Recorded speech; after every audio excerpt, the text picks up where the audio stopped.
Hello guys and welcome to this video about Glasgow Coma Scale.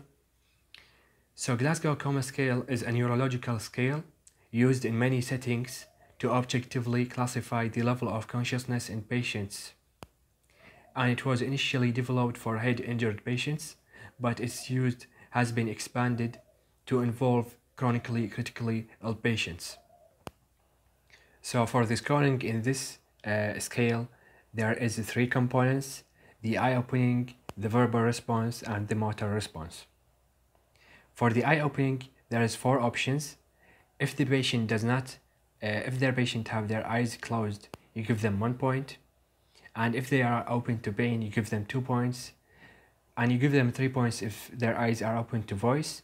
And you give them 4 points if they are open spontaneously. For the verbal response, you have 5 options. If the patient does not make any noise, you give them 1 point. If the patient make incomprehensible sounds like moaning, you give them 2 points. And you give them 3 points if they are saying repetitive and random words. And you give them 4 points if they are conversant, but they are confused or disoriented. And you give them 5 points if they are oriented and speaks like normal people.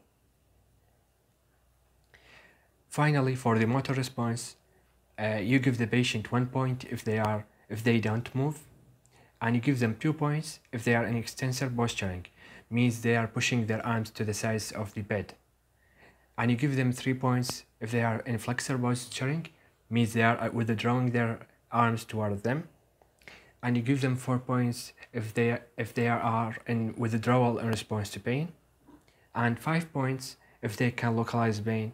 And finally 6 points if they can follow commands. So after you collect these points and add them together, you interpret them.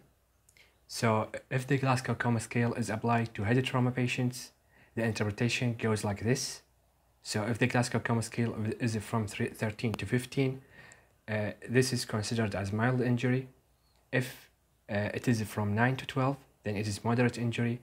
And if it is from 3 to 8, it's considered as severe injury. Finally, I want to talk about the limitations of Glasgow Coma Scale. So a variety of independent factors may interfere with the applicability of the Glasgow Coma Scale to trauma patients, such as intoxication, sepsis, or shock. And inter-observer reliability is imperfect, means that every observer might give you a different score. And thank you very much for watching. Please don't forget to subscribe and like this video, and comment down below if you have any questions.